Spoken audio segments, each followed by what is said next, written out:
Selamat datang kembali di obrolan mendalam kita.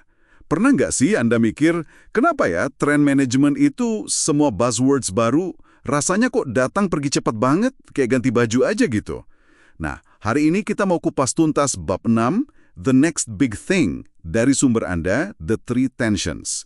Misi kita, bongkar mitos soal The Next Big Thing di dunia manajemen. Sumber ini punya pandangan yang lumayan bikin kaget loh. Jangan-jangan selama ini kita salah cari. Oke, jadi sumber ini mulai pakai analogi keren dari mitologi Yunani. Skyla sama Charybdis, tahu kan? Dua monster laut itu loh, yang bikin pelaut harus milih satu dari dua hal buruk.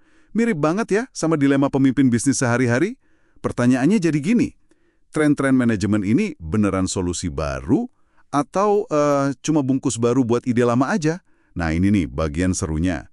Sumber ini ngomongin soal siklus korporat. Jadi kayak pola gitu, gimana perusahaan sering banget gonta-ganti fokus. Kadang ngejar pertumbuhan gila-gilaan, terus tiba-tiba fokusnya cuma profitabilitas. Kadang mikirin masa depan banget, terus ganti lagi. Yang penting hasil kuartal ini.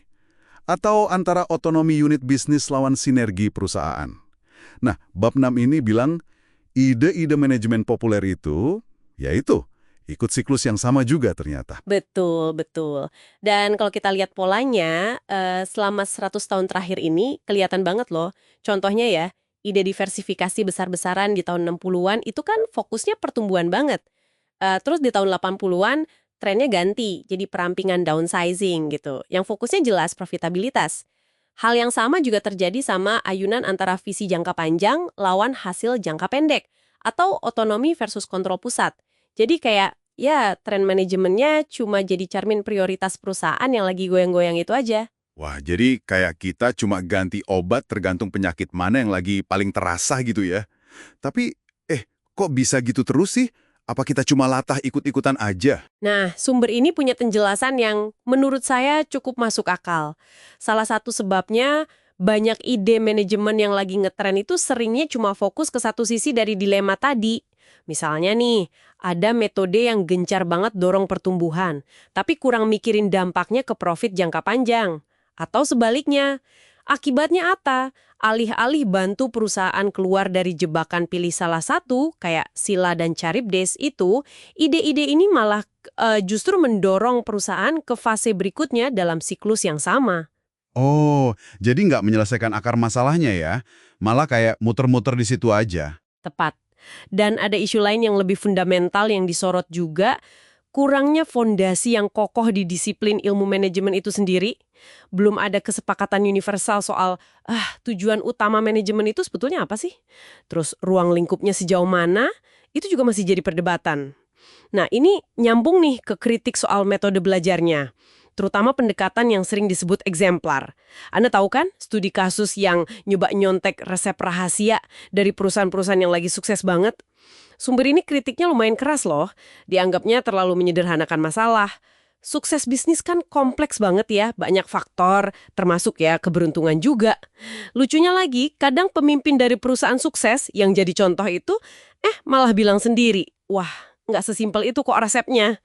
Ini kan jadi pertanyaan penting ya. Gimana cara kita belajar manajemen yang beneran efektif kalau cara yang populer aja ternyata problematis? Oke. Ini makin dalam nih. Kalau gitu, artinya apa dong buat Anda yang mungkin lagi pusing ngurusin bisnis tiap hari? Kalau ide-ide populer itu seringnya cuma tren sesaat, nggak utuh. Terus, baiknya fokus kemana? Nah, ini dia argumen inti yang menurut saya paling provokatif dari bab ini. The next big thing yang sesungguhnya, itu bukan alat atau ide manajemen baru.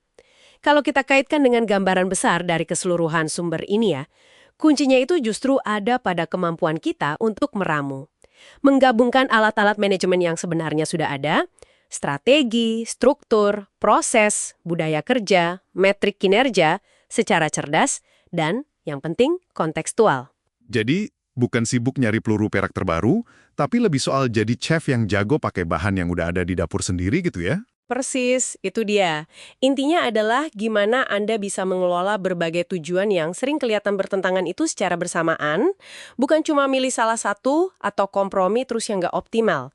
Jadi benar-benar menghadapi ketegangan yang memang ada dalam bisnis, bukan menghindarinya dengan ganti tren terus. Oke, Jadi kesimpulan sementara kita nih, waspada sama siklus trend management, seringkali cuma ngulang pola lama, dan mungkin cuma kasih solusi separuh-separuh. Akar masalahnya bisa jadi lebih dalam, ya terkait fondasi ilmu manajemen itu sendiri yang mungkin belum sekokoh itu. Betul. Nah, sebagai penutup, mungkin ada satu pertanyaan reflektif nih buat Anda bawa pulang. Daripada terus-terusan nanya, apa sih ide manajemen hebat berikutnya?